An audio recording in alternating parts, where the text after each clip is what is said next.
ஒருத்தருக்கு வந்து kidney disease இருக்குதுன்னா அவங்களுக்கு வந்து ஆரம்பத்திலே ஒரு சில வார்னிங் சைன்ஸ் இருக்கும். அந்த வார்னிங் சைன்ஸ் என்னென்ன அப்படிங்கறத தெரிஞ்சுக்கலாம்.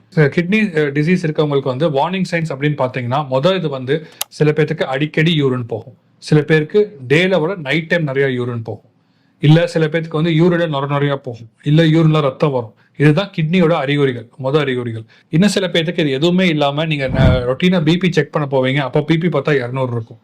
அதெல்லாமே வந்து ரொம்ப காமனான காரணங்கள் இந்த கிட்னி பாதிப்பு இருக்கு அப்படின்னு நம்ம தெரிஞ்சுக்கிறதுக்கு.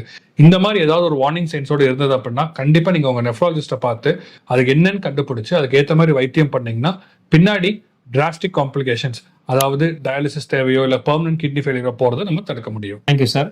இந்த காணொலியில் கிட்னி டிசீஸ் இருக்கிறவங்களுக்கு எதனால வந்து அந்த ஹை பிபி வருது, அதே மாதிரி வந்து ஹார்ட் ஃபெயிலியர் வருது, அதே மாதிரி கிட்னி டிசீஸ் இருக்கிறவங்க எவ்வளோ நாளுக்கு ஒருக்கா அந்த உங்கள் இருதய மருத்துவரை அணுகி வந்து அந்த கார்டியாக் ஸ்கிரீனிங் பண்ணிக்கணும்.